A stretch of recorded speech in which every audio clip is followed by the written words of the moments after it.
بسم اللہ الرحمن الرحیم۔ محترم حضرات، حضرت سلیمان علیہ السلام کو واقعہ چل رہا ہے۔ تو کل کی تعلیم میں یہ بات آ چکی ہے، جب حضرت سلیمان علیہ السلام کے سامنے ملک سبا کی تخت کو لایا گیا پلک جھپکنے سے پہلے ہی، تو سلیمان علیہ السلام اللہ کا شکر ادا کرے، اے اللہ تیرا شکر ہے، مجھے ایسی بادشاہت دیا، ایسی سلطنت دیا۔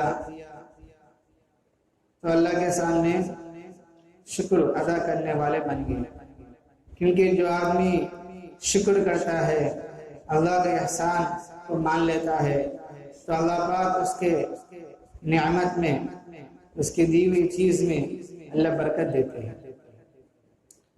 اب سلیمان علیہ السلام نے فرمایا کہ اس تخت کی حیت کو بدل دو، اس کے شیپ بدل دو۔ چنانچہ جناتوں نے تخت کی شیپ کو بدل دیے۔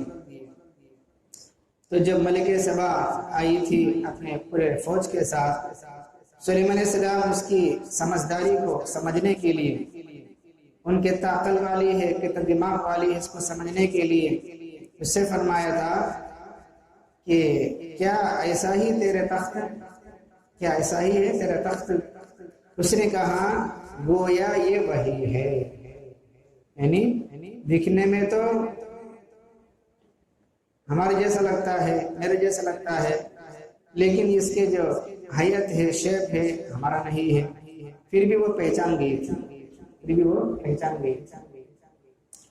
اس کے بعد کہ اس کو اور آزمانے کے لیے اور امتحان کے لیے اس سے کہا کہ اس محل میں داخل ہو جاؤ، اس محل میں جا کو وہاں ٹھہرو، تو بولے۔ تو جب وہ ملکہ سبا جو رانی ہے محل کے سامنے آئی، تو سامنے دیکھتی ہے کہ پانی بہتا ہے، تو اپنے پنڈلی کو اوپر کھول لیے تھے، اور جو پیجامہ ہوتا ہے اس کو جب اوپر چڑھا لیے تھے تاکہ کپڑے نہ بھیگے۔ تو کسی نے کہا کہ یہ پانی نہیں ہے، اس کے اوپر شیشہ بھی ہے، اس کے اوپر شیشہ ہے۔ دکھنے میں تو پانی نظر آتا ہے، لیکن اس کے اوپر شیشہ ہے، نیچے پانی ہے۔ اس کے بعد ملکہ سبا نے سمجھ گئی کہ جو ہے سلیمان علیہ السلام کی طاقت کیا ہے اور اللہ کی طاقت کیا ہے۔ اتنے ساری چیزوں کرنے والے ذات صرف اللہ کی ہے۔ ہمیں خواہ سورج کی، چاند کی، بتوں کی پوجا کرتے ہیں وہاں۔ اب ہمیں سمجھ میں آ گیا، کیونکہ ماحول میں لانے سے آدمی کے پاس سمجھ آتی ہے، ماحول میں لانے سے آدمی کے پاس سمجھ آتی ہے۔ اس لیے ہمارے علماء کرام کیا فرماتے ہیں کہ ساتھی کو مسجد میں لا کے بات کرو، ساتھی کو مسجد میں لا کر بات کرو۔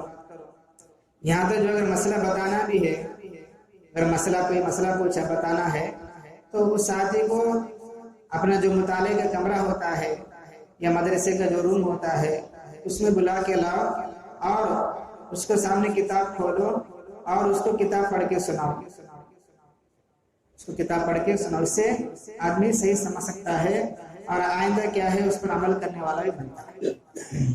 اب دیکھو ملک سبا کو ماحول میں لایا گیا اور سمجھ گئی تھی کہ تخت کو لانا ہو یا حکومت سلیمان کو دیکھ کر دکھنے میں پانی ہے لیکن اوپر کیا ہے، شیشہ ہے۔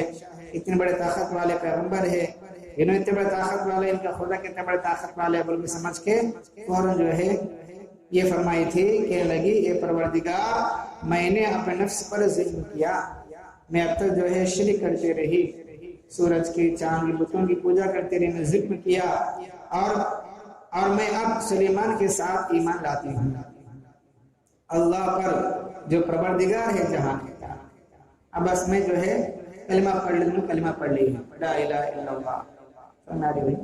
اس طریقے سے سبا کا ملکہ اسلام میں داخل ہوتی ہے۔ آگے جو ہے کل 2-3 باتیں آئے تھے، پھر بھی عرض کرتا ہوں۔ سبا یہ کہاں ہے؟ فرماتے سبا کی حکومت کا اصل مرکز عرب کے جنوبی حصہ یمن کے مشرقی علاقے میں تھا، ٹھیک ہے بھائی، اور دار الحکومت کا نام یعنی